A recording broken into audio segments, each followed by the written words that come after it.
Le Royaume-Uni vit un véritable raz-de-marée de la variante de la Covid-19 Omicron.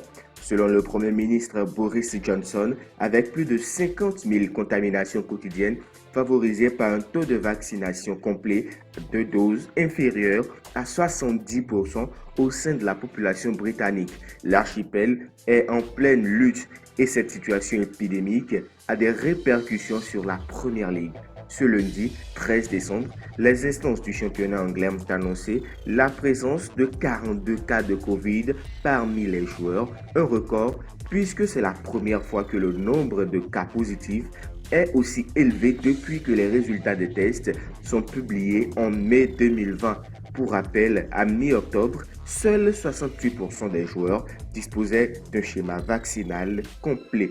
Ces derniers jours, des foyers ont germé dans plusieurs clubs de l'élite anglaise, notamment à Manchester United.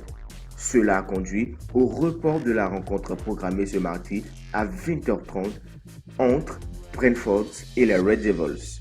Plus tôt dans la journée, le club avait interrompu ses activités sur son terrain d'entraînement à Carrington afin de minimiser les risques de propagation du virus.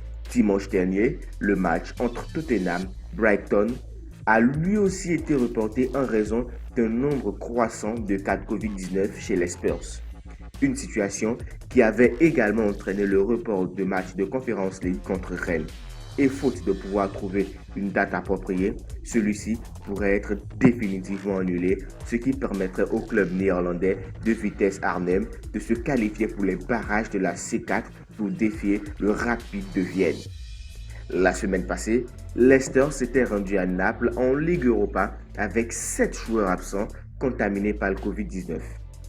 Et ces dernières heures, ce sont plusieurs membres du staff d'Arsenal qui ont été testés positifs au centre d'entraînement à Colney.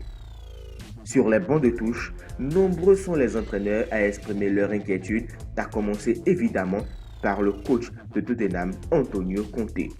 Récemment nommé à la tête d'Aston Villa, Steven Gerrard a laissé filtrer que l'arrivée des recrues durant le mercato d'hiver pourrait aussi être conditionnée à leur situation vaccinale. Du côté de Manchester United, Guardiola exhorte ses joueurs à obtenir leur injection du rappel. Les médecins suggèrent qu'ils doivent le faire. Nous parlons avec les joueurs tous les jours pour leur dire soyez prudents, restez en bonne santé, portez des masques, respectez la distanciation sociale, c'est Noël, la tendance est de faire la fête et de sortir, mais le virus est toujours là. Le manager de Burnley, Sean Dyche, a lui expliqué qu'il ne mettra aucune pression sur ses joueurs pour obtenir leur complément de vaccin. Nous avons un taux assez élevé de joueurs vaccinés, bien qu'il y en ait encore quelques-uns qui n'ont pas été vaccinés ou qui n'ont pas les 3 vaccins complets. Nous déclarons que tout le monde a le choix, tout le monde a la liberté de choisir. Personnellement, j'ai eu les 3 doses, mais je ne recommencerai pas à prêcher aux autres quoi faire. À ce stade, il se pourrait bien que la Première Ligue soit définitivement annulée.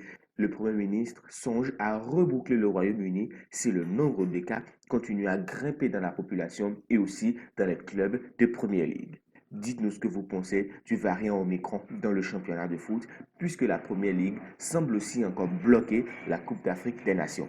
N'hésitez pas à vous abonner, à liker, commenter, partager. Et sur ce, les gars, ciao.